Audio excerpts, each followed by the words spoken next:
What if a simple toy could bring death with every beat? The Monkey, 2025, is a black comedy horror film directed by Osgood Perkins, based on Stephen King's chilling 1980 short story The Monkey. With an IMDb rating of 6 stars out of 10, this film dives deep into the eerie bond between a cursed monkey toy and a series of mysterious deaths.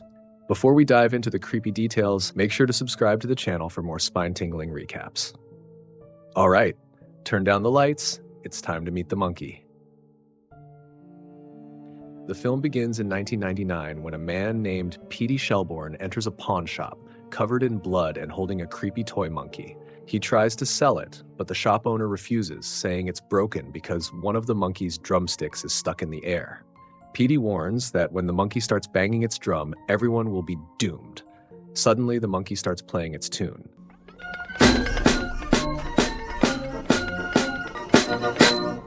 Petey steps back, sensing something bad is about to happen. At first, nothing happens. Then, a mouse chews through a wire, causing it to fall against a statue holding a harpoon gun,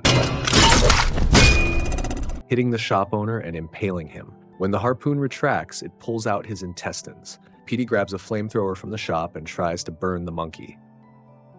The scene shifts to twin brothers, Hal and Bill Shelbourne. Older Hal narrates how he and Bill never got along. Hal was always timid, while Bill, being 3 minutes older, acted like the big brother and took it too seriously. He bullied Hal every chance he got. The twins were raised by their mother, Lois Shelbourne. She tells Hal that their father, Petey, went out to buy cigarettes one day but never came back. She believes he abandoned them. One day, Hal and Bill look through their father's closet and find a box. They open it and discover a toy monkey. On the box, it says, "Turn the key and see what happens." Bill turns the key on the monkey's back, but nothing happens, so he thinks it's broken. The following day, their babysitter Annie decides to take Hal and Bill to a hibachi restaurant. However, Hal notices the monkey in the car and wonders how it got there. Hal leaves the monkey in the car. While he, Bill, and Annie are eating inside the restaurant, the monkey starts playing its drum in the car. After it stops, the hibachi chef, who had been flirting with Annie, accidentally chops off her head with his spatula, killing her. Her head lands on the hot grill.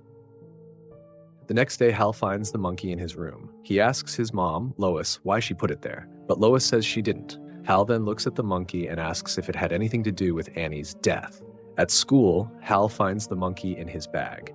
Bill makes fun of him and gets the other kids to tease Hal for carrying the monkey. The kids even bully Hal and throw bananas at him. Frustrated, Hal looks at the monkey and says he wishes Bill was dead. He turns the key and waits to see what happens. Bill comes home while their mom, Lois, is baking a cake. But when the monkey finishes its tune, Lois suddenly starts bleeding from her eyes, nose, and mouth, then falls to the floor and dies.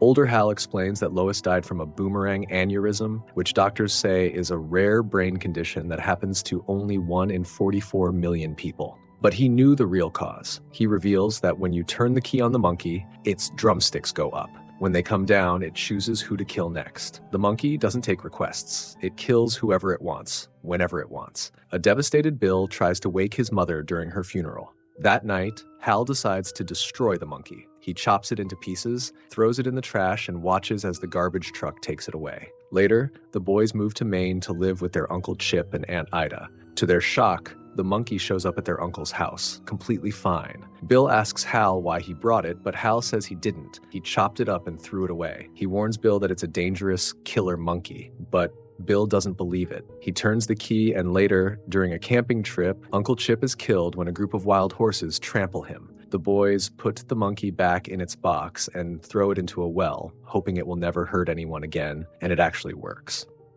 25 years later, Aunt Ida lives alone. One night, she wakes up to music, goes to the basement to check it out, but doesn't find anything. While going back upstairs, she falls through the steps and fish hooks get stuck in her face. She tries to clean the wounds with rubbing alcohol, but then hears a sound coming from the stove. When she leans in to look, the stove suddenly lights up and sets her head on fire. Panicking, she runs outside and accidentally runs straight into the sharp end of a for sale sign, killing her.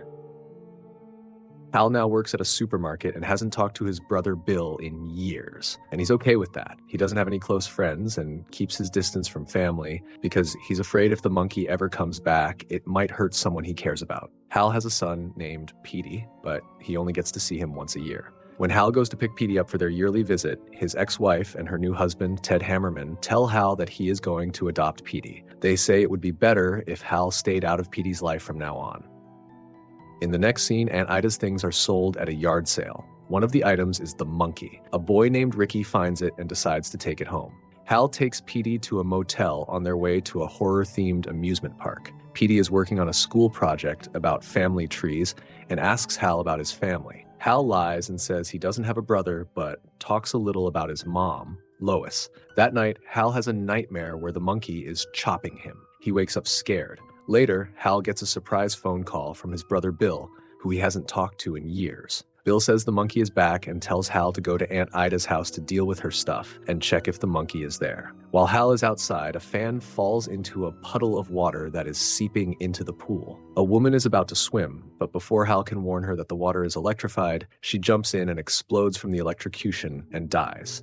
Then, Hal tells Petey to wake up so they can leave right away. He plans to take Petey back home because he's scared the monkey might hurt him, but Petey insists on staying with Hal and says he wants to go with him to Aunt Ida's house.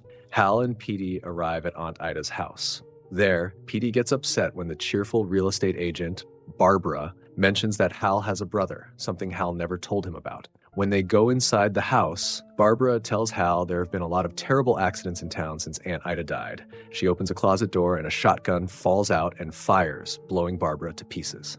Later, the police ask Hal some questions about how the accident happened. They also tell him not to leave town until they figure out more about the recent murders. After that, Hal gets a call from Bill. Hal says there's no monkey in the house, but Bill tells him to go to the motel and wait for his signal. Hal then asks if Bill has been living in the town, but Bill hangs up the call. Then Hal checks the phone book to see if Bill really lives in town. He finds a number under the name Mrs. Monkey and calls it. When he hears Bill's voice, he realizes the truth. Bill has been the one using the monkey. Here, Bill's narration explains that he found out Hal was the one who turned the monkey's key, which led to their mom, Lois' death. After that, Bill went down the well to find the monkey, but only found its key. He took it as a sign that the monkey would return one day. Years later, Ricky bought the monkey at a yard sale and sold it to Bill.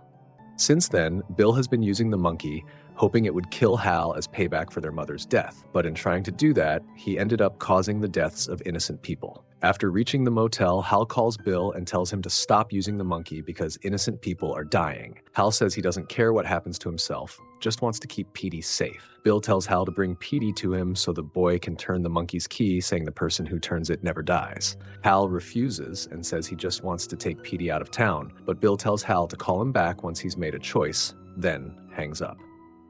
Later, Ricky goes to Bill and asks for the monkey back because it reminds him of his dad, but Bill refuses to give it to him. So Ricky dresses up in his dad's police uniform and kidnaps Hal and Petey, taking them to Bill's house. Ricky then tells Petey to crawl inside through the doggy door and bring him the monkey. If Petey doesn't do it, Ricky says he'll shoot Hal. So Hal tells Petey not to turn the monkey's key, no matter what. While Ricky keeps Hal in the car at gunpoint, Petey makes his way through a bunch of booby traps inside Bill's house. He finally meets Bill, who tells him the monkey came from his grandfather, who brought it home from a trip.